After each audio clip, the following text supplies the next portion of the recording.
Welcome back to Mood Roulette. I'm Grace. And I'm Marley.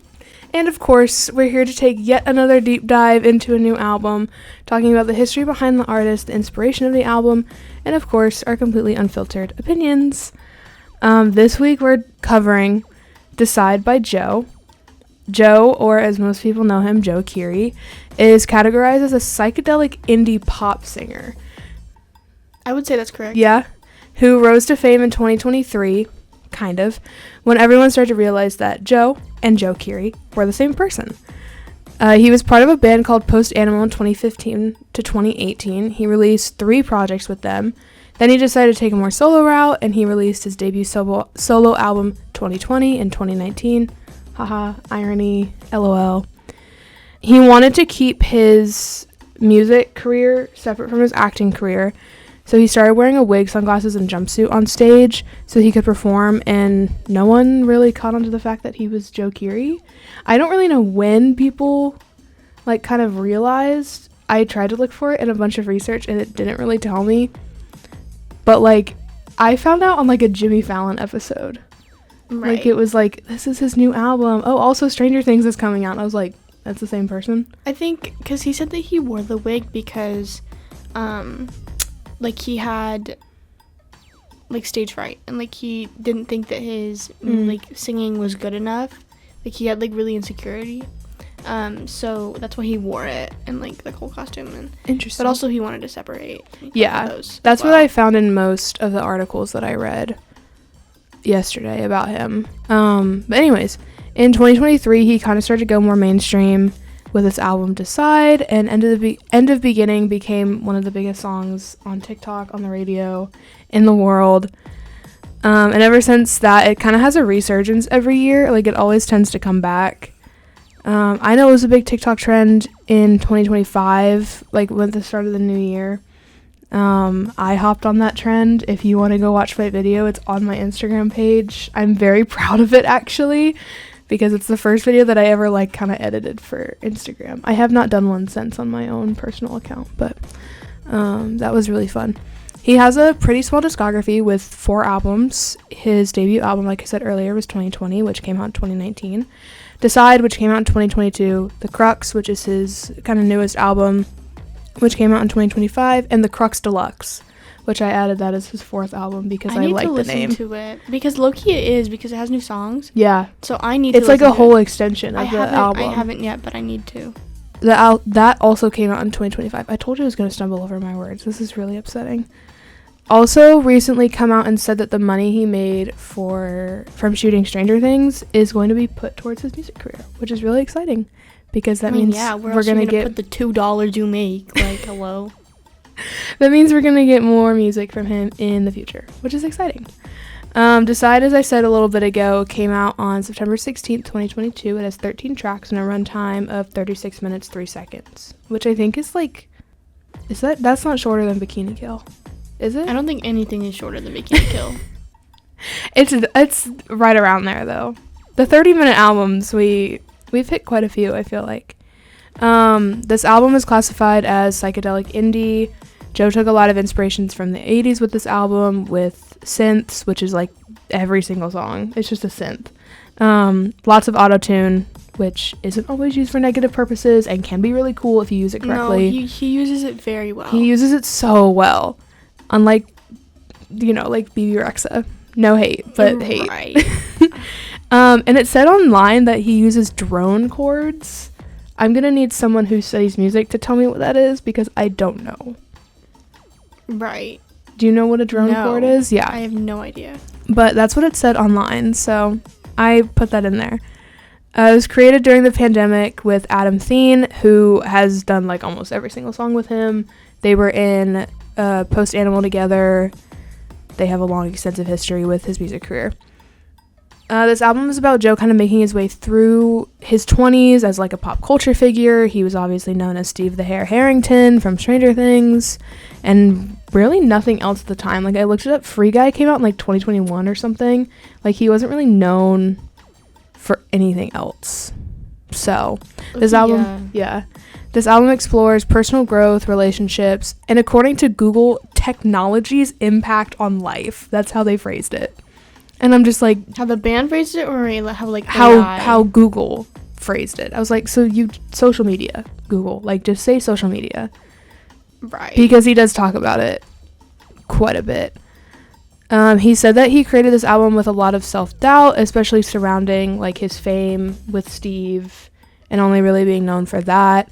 However, he said that listening to the Beatles and watching the Let It Be documentary, as well as listening to Kendrick Lamar, which is low-key like very opposite ends of the spectrum, helped him a lot. And he took lessons from both of those, I'm going to say groups, and Kendrick Lamar is a single person, but whatever.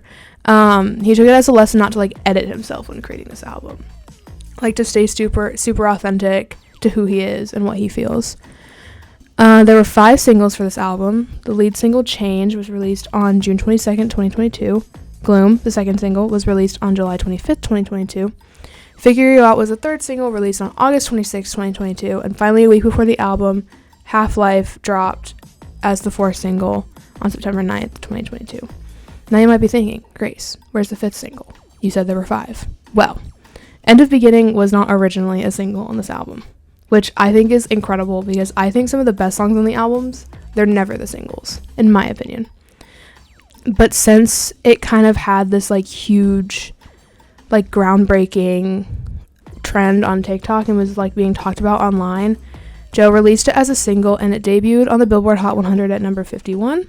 And every year when it has its resurgence, it kind of climbs higher. So in 2025, I think it reached number 11. And then a couple weeks ago, it hit number 1 for the first time, which is really exciting. And he dethroned Taylor Swift. So congratulations, Joe.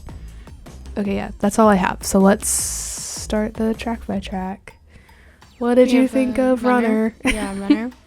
I said that I think it's a great intro song. Mm-hmm. I think it's a great song to kind of open up the whole album.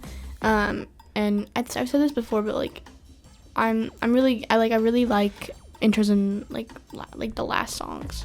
Like I don't know why, like, but I think they make such a big difference. Like it really depends. Yeah. Because I've listened to albums that like have bad like intros, and like it's like why would this be first?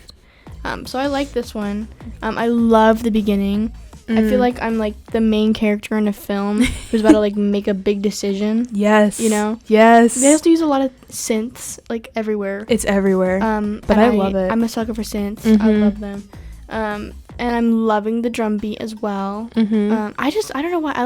I do. Like I can't explain it, but I do. And I'm loving every song usually has like a kind of a robot vibe. And maybe that's the drone things. Maybe. The drone chords. Maybe. But I don't know, but I love it. Like a mix of the drone chords and the auto-tune. I think it's a tiny bit long. Like when I was listening to it, I was like, okay, like, are we close to the end? And we're halfway. I was like, that's crazy. So I gave it a 3.5 just because I really like it a lot. But it's not like my favorite. I love this song. I think this one is so good. Again, great opener. Love the synth.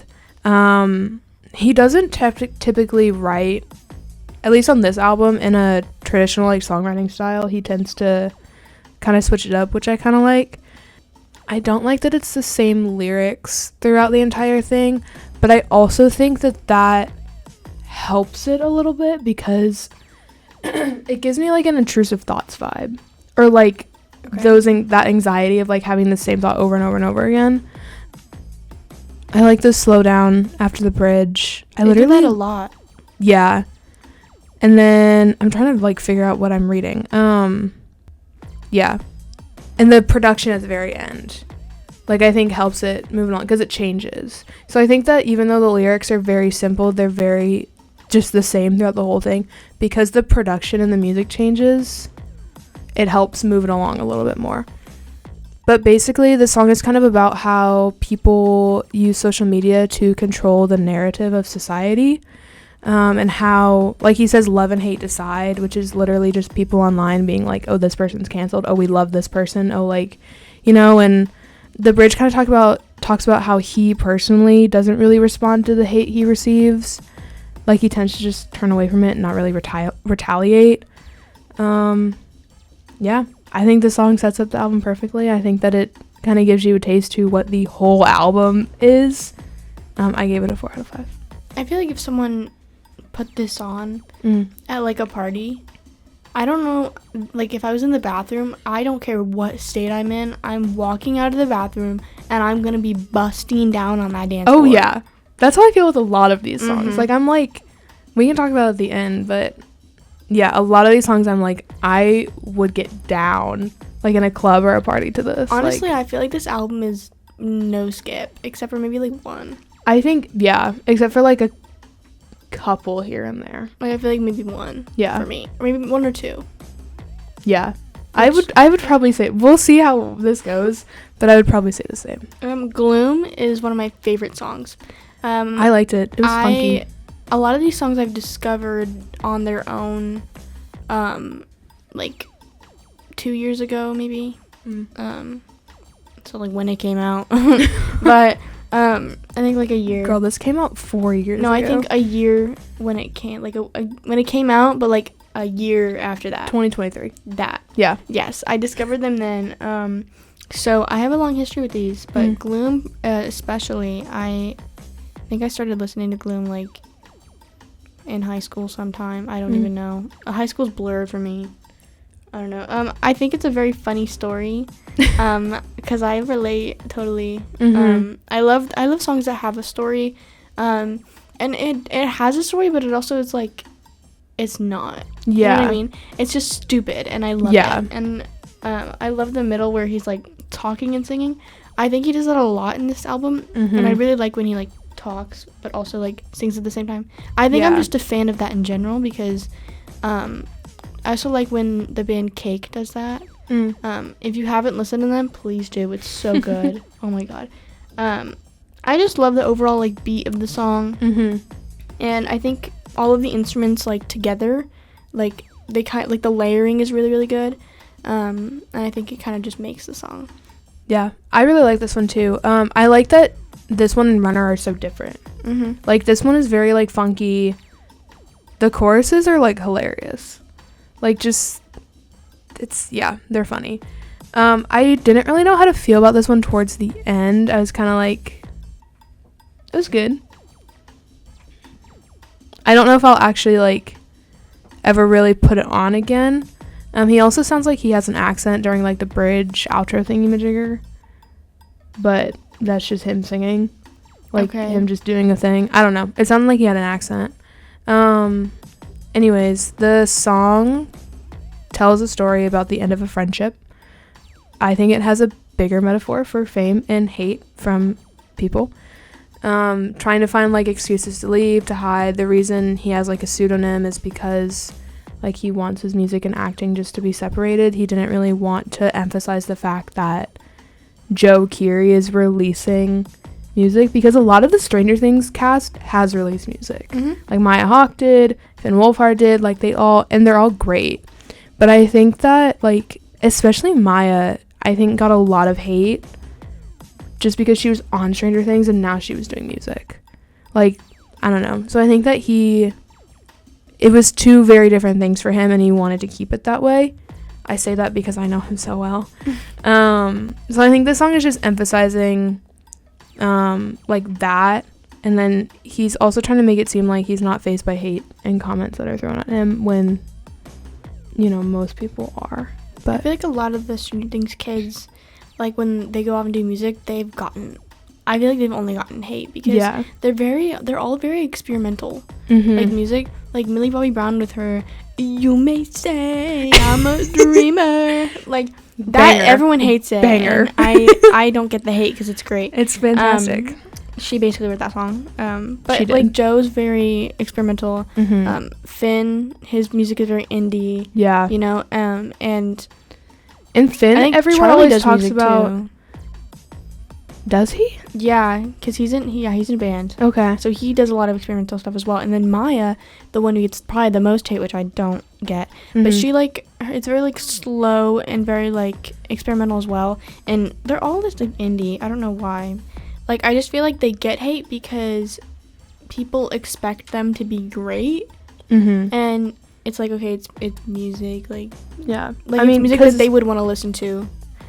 Yeah. Like when you're an actor, like being an actor and an artist, it's so different because acting is very like, you know, you stick to a script, you have this character. A lot of things when you're acting is like given to you. And a lot of people like they make their like assumptions and first impressions of you based on your character. That's why some people like they play like bad characters, they get death threats. Yeah. And it's like, okay, like people can't separate the actor from the part. That's why I feel like Joe wanted to kind of put on that disguise at first, because people can't separate, like they would only be like, oh my god, Steve Harrington. Like now I feel like now we've kind of matured a little bit. Not all the way. No. We still suck. But I think right now, like, we kind of matured a little bit by, like, I feel like now we can distinguish, like, oh, this is Joe Keery, and he played this character. Yeah. Because, I feel like it worked out in his favor because he did that. But I just feel like people can't do that, and that's why My Hawk got so much hate. Yeah. I do think that, like, most of our generation, even though a lot of Gen Z people, like, suck, I think we're one of the better ones at that. Like, we tend to, you know, like people for very specific reasons, but also we're able to separate people from their work. Yeah. I feel so bad for Maya. Like, I actually haven't personally listened to a lot of her stuff. I don't listen to a lot of the Stranger Things kids music. I don't. I listened to some Finn, for sure. Also, Finn got a lot of hate for his voice, which I've heard him sing. He's good. I think it's good. Like, he's good at singing, and people are like, it's like, he's so bad. Like, I don't know why I'm like, it's just because he sounds like a little different. Like, everyone has their own singing voice. Not everyone is going to sound like freaking Cynthia Erivo over here. Like, are you kidding me? Can you imagine, like, Finn Wolfhard busting out Defying Gravity? I would pay to see that. Me too. Yeah. Anyways, after our little tangent, what do you think of Half-Life? I'll give it a 3 out of 5. Okay. I think it has very like ominous beginning.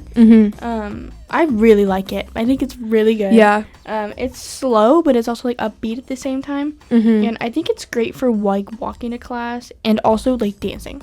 Yeah. Like, it's great for this, but it's also good, like, it's good for that. You know what I mean? Like, you could play it at really anything. Yeah. I love when he talks and sings with the equalizer, like, where it sounds like a phone. Yeah. I love that. And I love that in any song. And I think it's great for him. Yeah. Like, it's just, the equalizer, oh my god.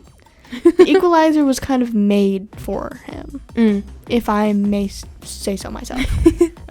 And I think the ending is like one of my favorite things. Yeah, the beginning gave me like horror movie music vibes. Yeah. And a lot of this album is very much like, okay, this does remind me of Stranger Things, because I mean it's 80s, like it's 80s inspired. Like, a lot of his albums are inspired by, I guess it's just like such a big part of his life. Yeah. You know, so he writes it, of course. I mean, he's been a part of it for a decade. This, like, which sucks. He was he was like 21 or something when he joined that cast. Like, what are you doing, Grace? That's insane. I know, right? Like, anyways, yeah, the beginning gave me horror movie vibes. I love the chorus.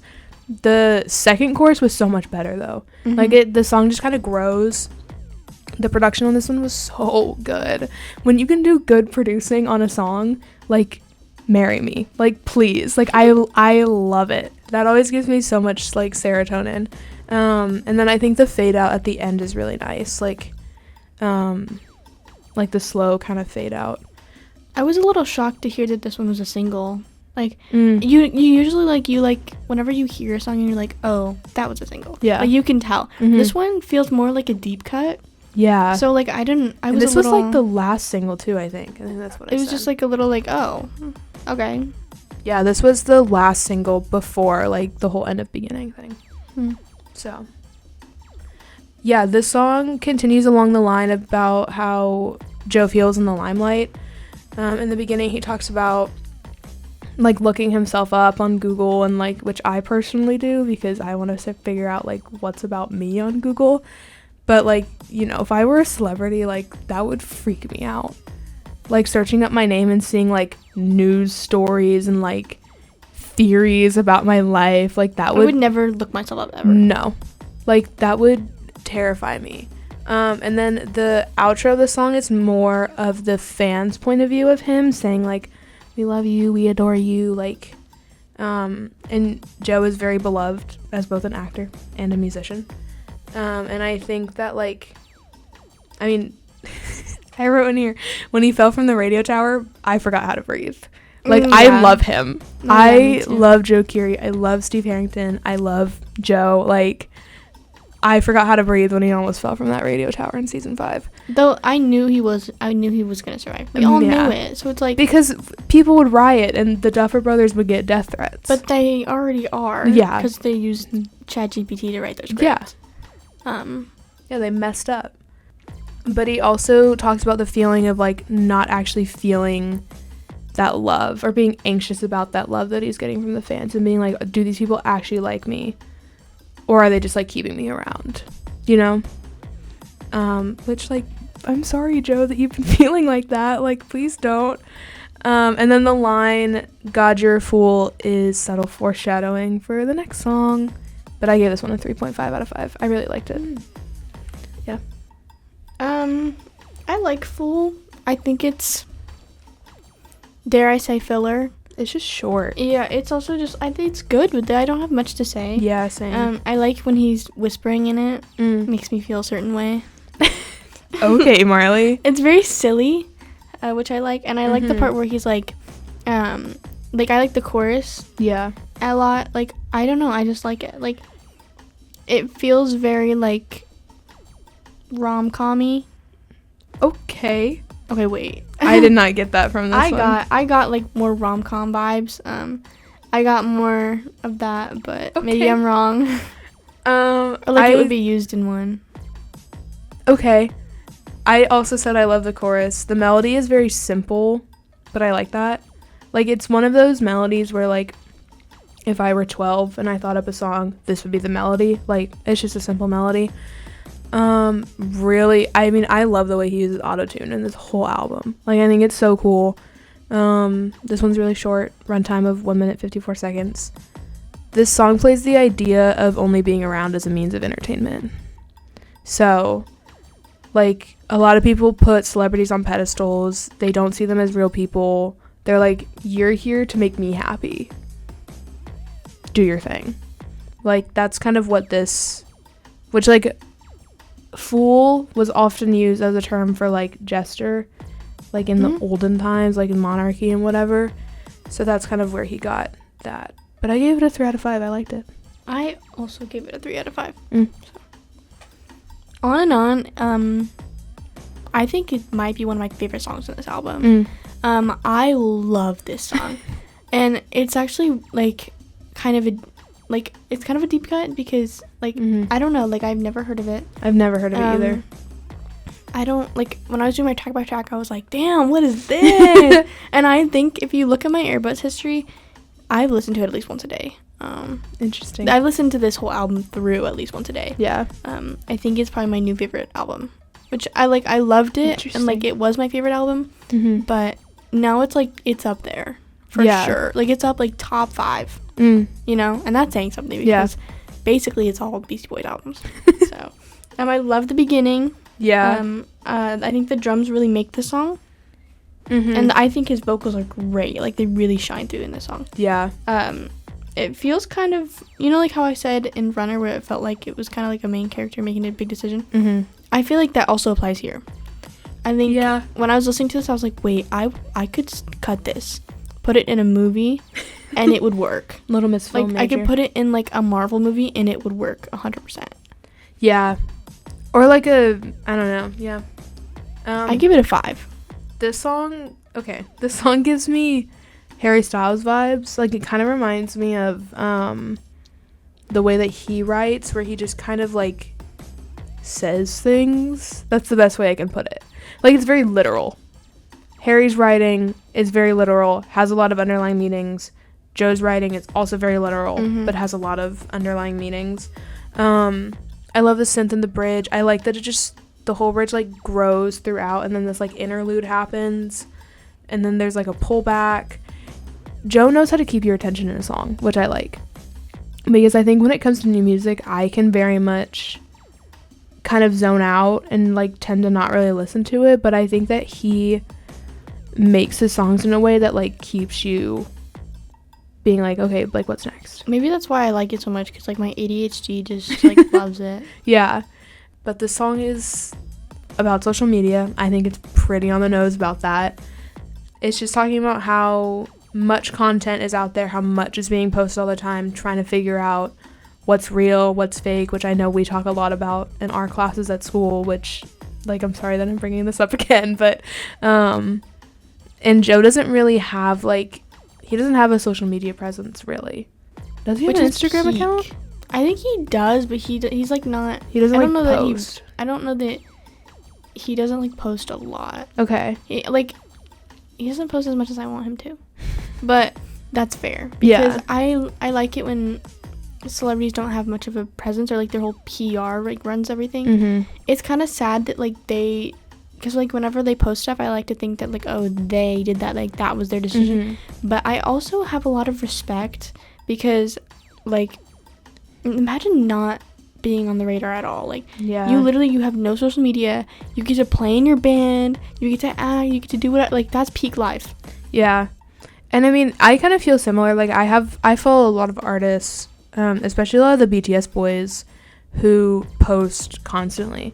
Like most mornings when I wake up, I have an Instagram story from RM, which like makes my whole day. I'm like, thank you for showing me your life. Like I do really love this. But also like, you know, someone like Louis Tomlinson, I know he does not run that account. He does not have a hand in that account at all. Like he might think up videos or something. He does not run that. He also just got a TikTok, which I'm really excited about. I follow like a lot of filmmakers because connections, you know? Yeah. Like after I watch a movie, I'll go through the credits and I'll like follow like everyone that I can. Like I'll follow the DP, I'll follow the AD. Interesting. Like just because like they'll usually have like 28 followers and I'll have more than them. And then I'll hit follow and they'll follow me back, and then boom, like I'll be like, hey, like how was it being, you know, like a message, and then boom, I'm in. So it's like that's the thing. Yeah. So I do that a lot, and these people have no filter because they don't think that this, like some random college girl's gonna like follow them. Like they don't have fans because they're like the best boy on some film. So like they'll post the most random shit. Like it'll be like, found some morsels in my forest in the backyard, and like they'll post it. I'm like, who is this? Do you not have a business account? Like this, I mean, yeah, hello, I follow everyone in Louis Tomlinson's like band.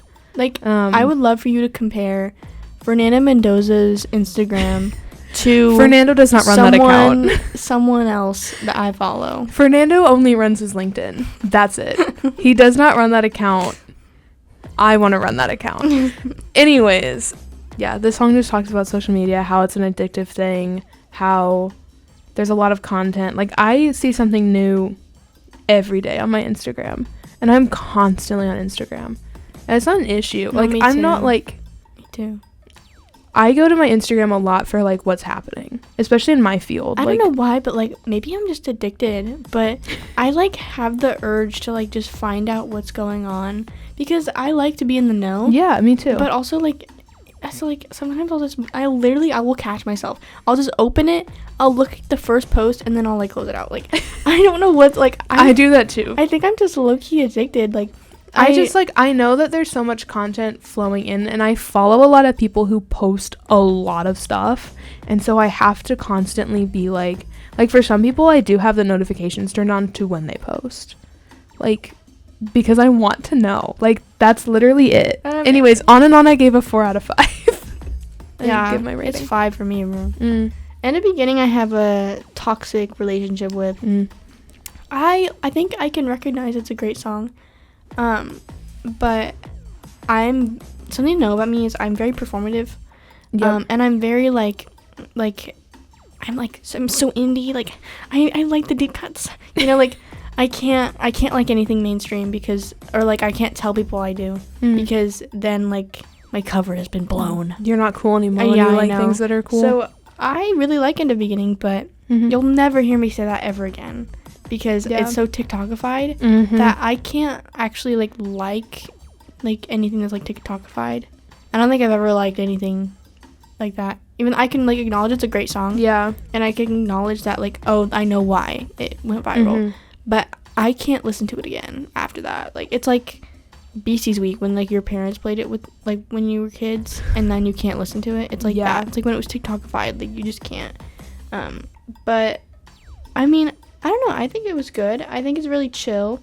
I think the layering is really prominent and really slept on. Yeah. And I think it's hashtag relatable. I love the city. I hate that I'm stuck in the Midwest. But is Chicago that good? I mean, is it that cool? We know a lot of people from Chicago. But are they good people? Yes. Most of them. I remember that flashback to that one time I was like, hey, what's the difference between the Bears and the Cubs? Right. In where I was in Fox the 49 girl, I don't know. studio. I was in the Fox studio in Chicago, and we were in the sports like place, and the guy was like talking about it, and I was like, what's the difference between the Cubs and the Bears? I felt like a valley girl. I was like, I don't know sports, guys. All the sports media majors like cowering in the corner. No, like oh my god. I got yelled at for sure. That's crazy. By certain people. She doesn't know the difference between the Cubs and the Bears. How dare she? I don't know. No, that's real. I've been to one Red Sox game in my life. That's it. I love this song. Like I think if this song wasn't TikTokified, didn't become a single, was one of those songs just in the middle of the album, I would still love it. Like, because I think that I don't ever like songs because they're trends. Ever. But I do believe that popular songs are popular for a reason. Yeah, that's what I was saying. I love the harmonies throughout the whole song. I like that they're just sprinkled in here and there, like, especially in the verses. And the whole, like, boom, boom, boom, boom, like, during the chorus. Yeah. That's addictive.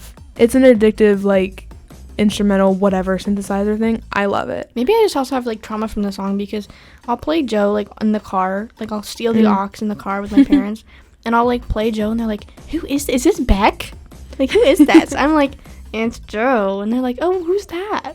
And I'm like, you wouldn't know. He's just this like underground indie artist, like indie artist. And so like I'll play like Gloom or Change or like I Want Your Video, and it's like some of my favorite songs. And then like End of Beginning will come up and they'll be like, oh my god, I love this, like I know this guy. I'm like, shut the fuck up. No, you don't. You are mainstream. You're not a fan. Yeah. Like, I mean, I wouldn't call myself a fan of Joe. Like, I like his music. I shouldn't say that. I like his music. I'm not just like a religious listener to him. I'm okay. I'm a religious listener for sure. I don't know if I'd call myself a fan either. Like, I'm a big fan, but I'm not like a Swiftie type fan. No. Like I love him. I'll support him. Was I there when he had the wig and disguise? No. I was middle school? Hello? I was an emo kid. Was 2019. I was an emo kid in middle school. I listened to Panic at the Disco and Fall Out Boy. So like, come on. Dude, love Fall Out Boy. But I saw them in concert. They're really good.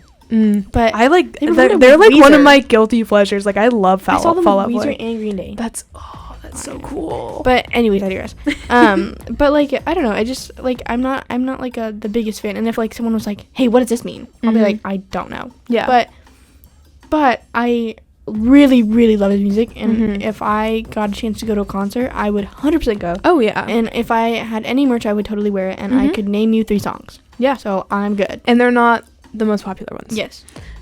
Yeah, but like, I think this song also just has a sound of nostalgia in it, which I think is what he's going for, because it's talking about him in Chicago when he was like 21. I love the build up in the bridge and then the pullback, and then like it gets bigger again. Love that crescendo, decrescendo. Love it. I gave it a 3.5. I gave it a 4.5. Yes. I'm gonna talk about what the song is about. Sorry, I like lost my train of thought. The song, as we know, is about him being in Chicago before he got Stranger Things, and like how he feels about it now, and that nostalgia of like going back. And I think he tries to describe it as like a separate lifetime, you know? Like, I kind of see that coming to college now. Like, everything that happened growing up in Zionsville is just like completely separate life. It's a different person. Like, I'm very different from who I am now to who I was like in high school. And then the line that I like love in this song, which I think people like skip over, is a major sacrifice but clueless at the time. I love that line. Because it's like he literally left Chicago to go to LA to be in this random show where he was originally supposed to be killed off of.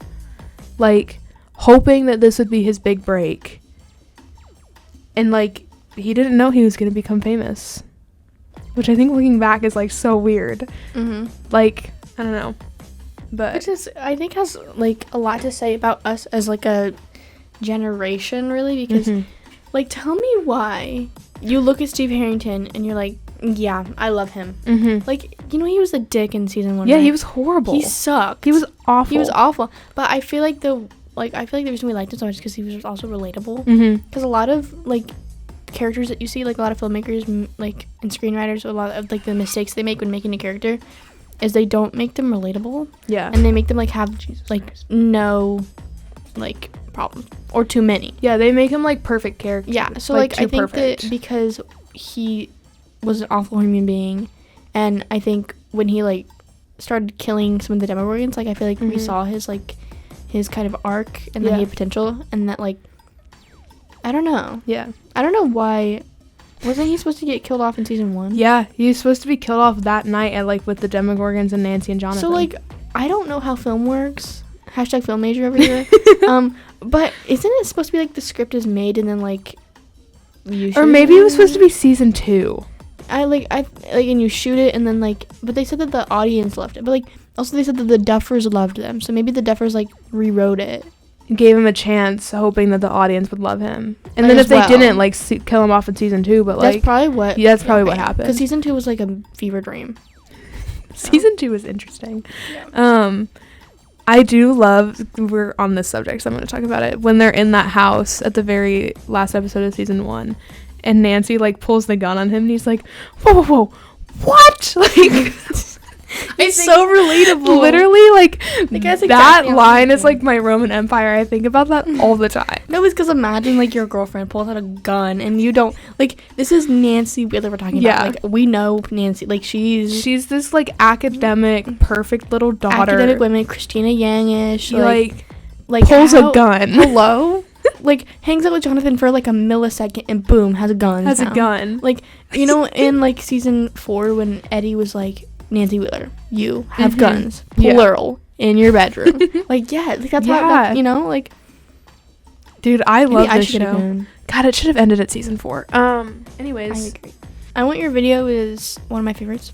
This reminded me of Cinema by Harry Styles. This was another one where I got Harry Styles vibes. And I also liked Cinema. So, yeah. I gave it a 4.5 because this is another one of the songs I discovered in, like my freshman year, I think. And I love it. I also really like the upbeat chorus. I think, like, there's a lot of that in this album, but this one specifically, I think that it really shines. Yeah, I think it's really, really good. And I think the bass is really good in this song too. Like, all the instruments are together, it's great, but the bass is definitely shining through in this song, and I really like it. Yeah, I said this one is also funky. Like, you could get down to this. Love the chorus, the lyrics, the production, all of it. Love it. It's also, he's finally starting to talk about the more relationship side of this album, which I kind of liked.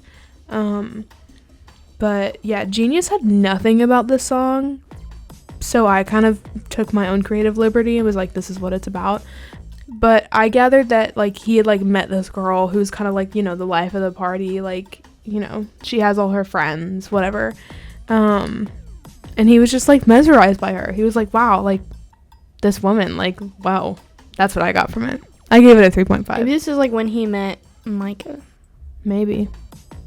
I hate her, so whatever. But I also really, oh my god, I also really like it when, and this isn't, like, shining through in the entire album, but when he, like, sings really high-pitched, and then, like, in the same song he sings really low. Like, he, like, changes his pitch. Yeah. And it's like, weird. You don't see that a lot, and I like that a lot. Yeah. So, that's cool. That happens a lot in Stray Kids songs, fun fact. You will never get me on K-pop. You will never. I'm determined. It'll never, I mean, I got you on BC Boys, so. Yeah. I think you'll enjoy it. Anyways, I'm not the biggest fan of Climax. Me neither. I think it's one of those, like what I said, I think this is like a no skip album, but I could skip this song. I could skip this one. I'm not It's the a filler. biggest fan. It's very, like, it's slower. I feel like I feel like I could listen to it. I don't, if I was like on a chill walk to class, but that's like it. I feel like I would low-key skip it though. Yeah. This also has kind of the robotic vibe I'm talking about in the other songs. And I think the lead guitar is really like calming. Yeah, I said Like, that too. It's slower, and I like that. I also, I wrote down this, I don't even know, like, what this means. Okay. But I put, I love the end when it gets all wah, wah, wah, wah, if you know what I mean. Like, Yeah, like the switch up. Like, there's a switch up in it. yeah, but it's specifically, like, the wah, wah. I loved it. I was Okay. I don't know what that means, because I low-key forgot the song. Me too. But that. Yeah, I said that the production was very, like, relaxing, very chill. It has the same chord progression as One of Your Girls by Troye Sivan. I like, like the notes, the melody, they're very similar. This one is very slowed down. One of Your Girls is, like, it's a weird fucking song, but it has the same chords.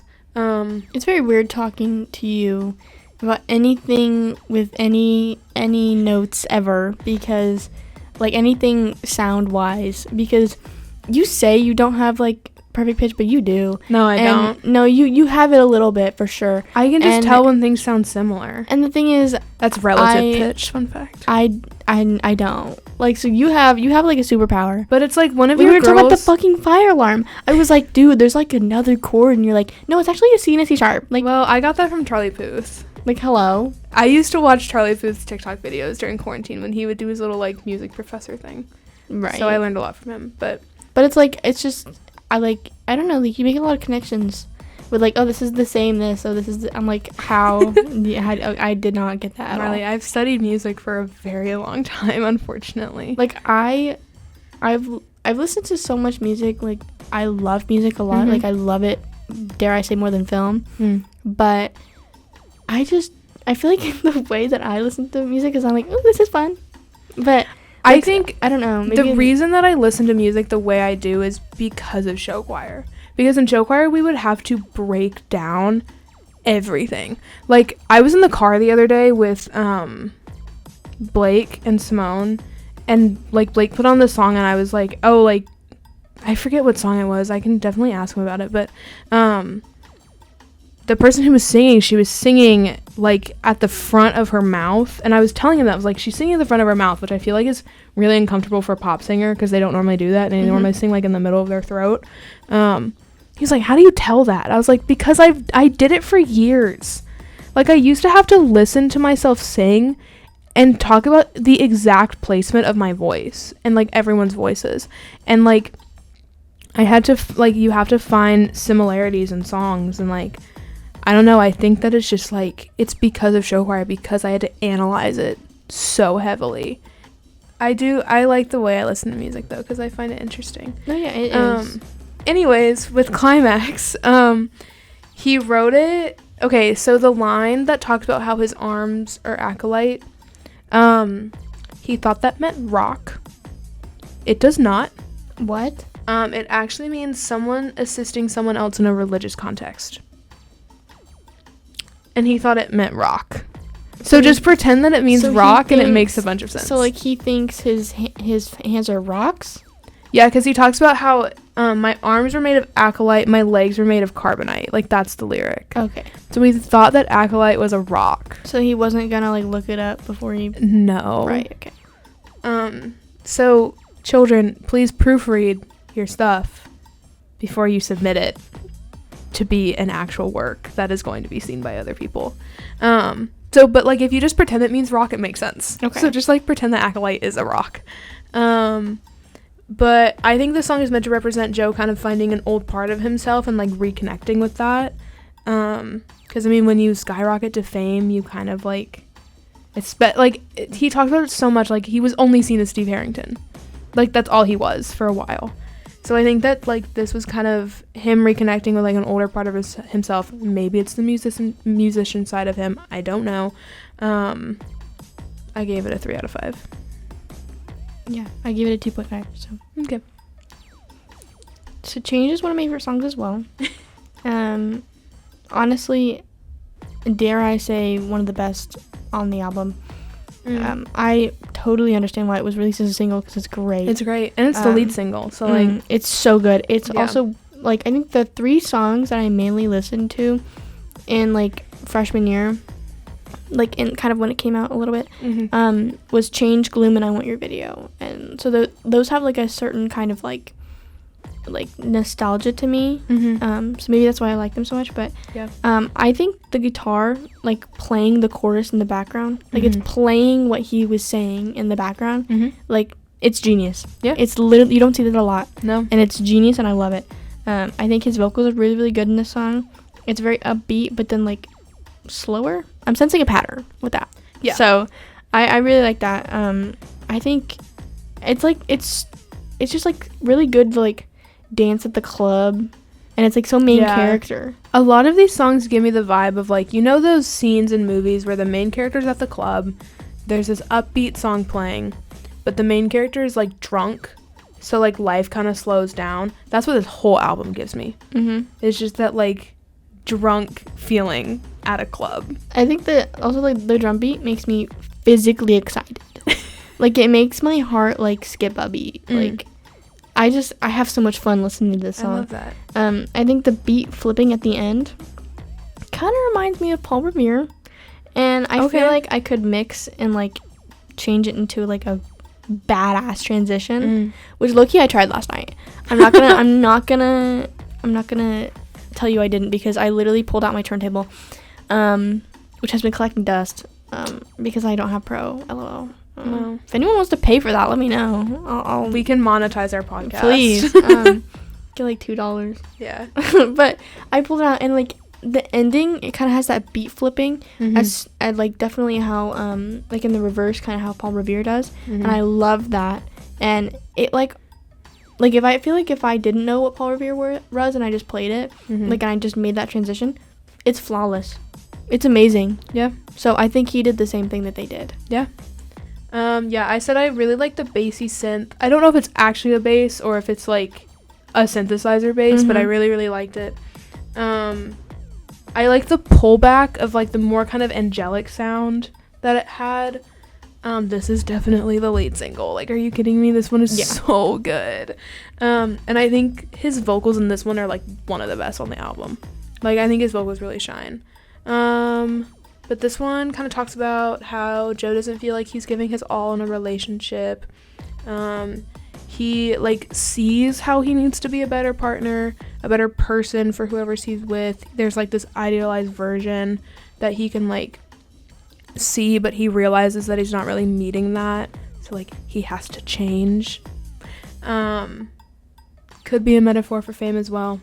That's not what Genius said. I could probably pull it out and be like, this relates to this. I gave it a 3.5 out of 5. I gave it a 5 out of 5. Yeah. Again with his personal life, okay, like I feel like a lot of these songs are like this song definitely are kind of about his relationship with Micah. I hate her and I hope she dies. I hope she lives an awful life in hell. She cheated on him. Okay. How do you cheat on Joe Keery? I don't understand. I'm confused. I don't know. Hello? I don't know. How do you cheat on like the finest man in the world? It's also, how do you cheat on anyone? I agree. I don't like cheating. But also Joe Keery. Yeah. Like that's peak man. Yeah. How are you cheating on peak man? Hello? That's peak man. Like, we found our title. How do you cheat on the peakest man ever? Like, he's in a band. Okay, he plays guitar. He's really hot. Okay? He's Steve Harrington. He's the Harrington. Like, hello? I'm pissed. He's also just like a cool guy. And he has a lot of sisters too. Yeah. He's just a cool guy. He's just a chill dude. Joe Keery, just a chill dude. Just a chill dude. Okay, is that all it takes? It's a transition song. It is. I think it's great in connecting to Go For It, but I kind of had like, I was kind of asking myself like, why is it here? Like, I don't know. Yeah. I give it a 2. I also gave it a 2, but that's only because the production was cool. That was the only reason I liked it. Go For It. I love the intro to this song. Like, I love the intro to this song. Actually, when I was doing this, I accidentally skipped this song and went to Figure You Out, but when I was reading the lyrics, I was on Go For It, so I was like, why is he not saying the right stuff? Like, I was like, what's happening? So I had to go back, but it's fine. The beginning kind of sounds like anxiety. Like, the song is very anxious, I feel like, but it's very catchy. I kind of wish the chorus was longer. Like, I just felt like the chorus was kind of cut off short. Yeah, the instrumental on the bridge was another point where it gave me like that anxiety feeling, where I was like, okay, Joe needs to get out of this relationship, whatever he's in. Yeah, I loved like the break in the song when he stops singing and it's just the drums, guitars, and like the loops. I love that part, like the break. It's so good. I think his vocals are really, really good in this song too. And I low-key think that this song is like giving, like, dare I say, like Stranger Things battle. Yeah, like I feel like this would play during like a Stranger Things battle. I can see that. But if like a Joe song were to play in Stranger Things, I would kill myself. Anyways, we should move on. Go For It. I will say the intro was inspired by Charlie XCX. I like that change echoes throughout the entire song for a callback to that song, which was literally, like 20 seconds ago.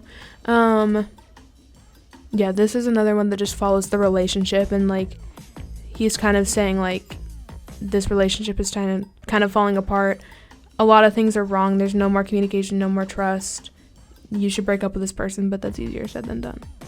I gave it a 3 out of 5. Me too. Figure You Out is one of my favorite songs. I love this song so much. I think it's very like lo-fi core kind of. It's very soft, and I can picture that like white sorority girl dancing to this in the club for sure. I gave it a 4.5. I love it. I found the song to be very jazzy. Like, if he were to play this in a jazz club, that'd go crazy.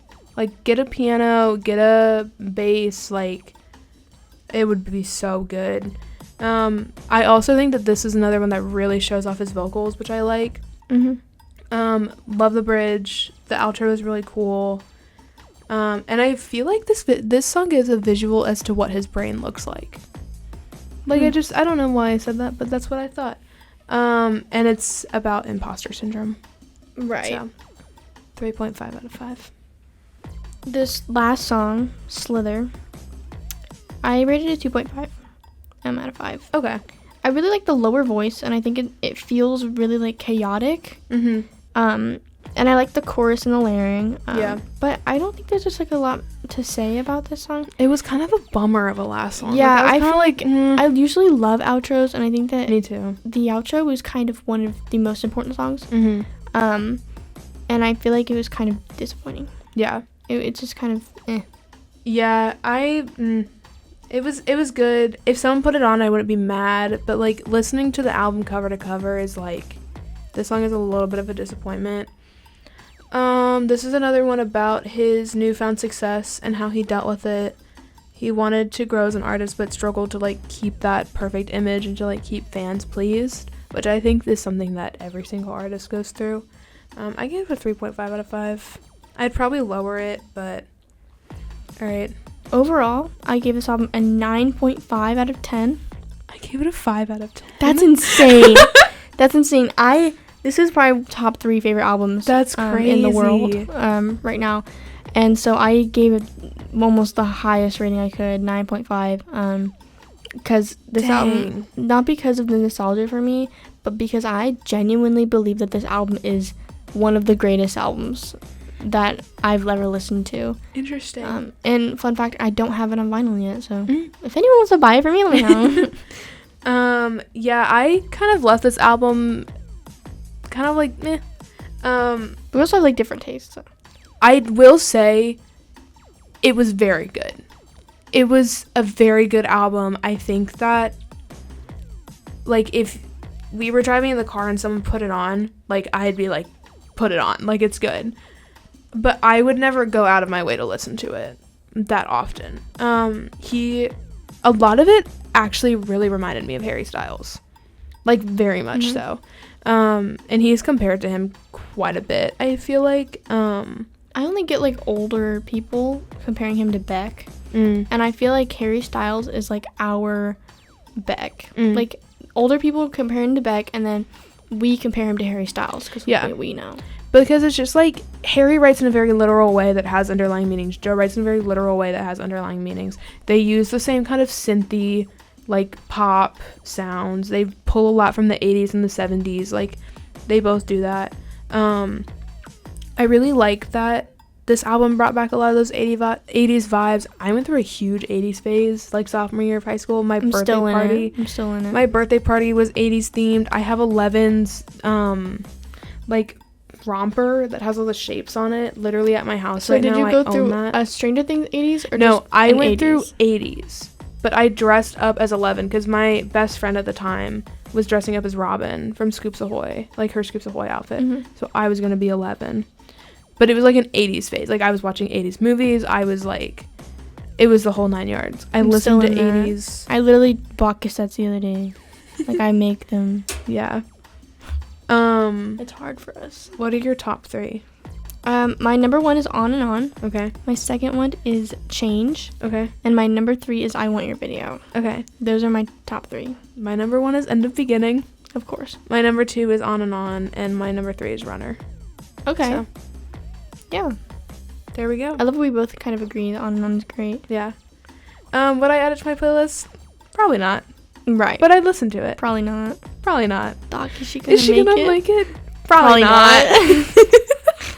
I'm so glad you know that. I say that all the time. And people are like, what are you talking about? Too. I'm like, have you not seen this video? Oh, Lord, save me. My drug is my baby. I've been using for the rest of Oh my god. Anyways, yes, I would add it to my playlist. I have 10 saved already. I'm like crying. Oh my god. It's also really hot in here. Probably not. I think we all know my opinions on this album. I really love it a lot. Yeah, it's good. Do you want to talk next about next week? Next week, we kind of wanted to go into more of a pop vibe, but then also like look into something more iconic and something that kind of have more an impact and something that's older. I think that a lot recently we've been doing albums that people haven't really. I mean, Licensed Ill is obviously huge, but like a lot of the albums we've done recently are kind of like ones that aren't.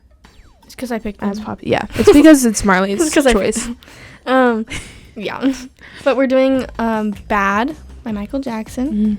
I think that this album for me, hot take, but I think that there's like a couple good songs and then the rest are like trash. But then why are we doing this one and not because like Thriller? It's iconic as hell and it's so good. So is Thriller. No. We get to listen to Smooth Criminal, Dirty Diana. True. I love Smooth Criminal. Like, it's one of my favorite Dirty songs Diana, of all time. all that shit. Like, it's really, I think it's a great album and I think it's really, really good just for the songs that are on it. So yeah. I'm so excited. I know. I was actually thinking about it. I was like, when I was listening to this album, because I was low-key dreading this week a little bit because obviously I hadn't really listened to it. I had to do a bunch of research over it. So I was like, oh my god. But I was like, oh, but next week I get to listen to Michael Jackson. Like, I just have to get through this week. I have this album on cassette and I listen to it a lot. So yeah, that's cool. I was gonna say something else. I forgot what I was gonna say. I don't know. I'm just excited for my waffle after this. Isn't he from Indiana? Yeah, he's from Gary. Oh. Yeah. Oh my god. Yep. Wow, I've never been to Gary, but I picture it. Don't ever go. I picture Gary as The Last of Us. You know that set, like the like disheveled built, yep. like or like the wasteland from Fallout. That's what it is. That's how I think of it. That's what it is. Maybe I'm bougie, but I would never go there. Don't ever go. No, even if you're not bougie, don't ever go to Gary, Indiana. If anyone's from Gary, I'm really sorry. I don't think anyone actually lives there anymore. Like, genuinely. Like, I don't think it's like a residential town anymore.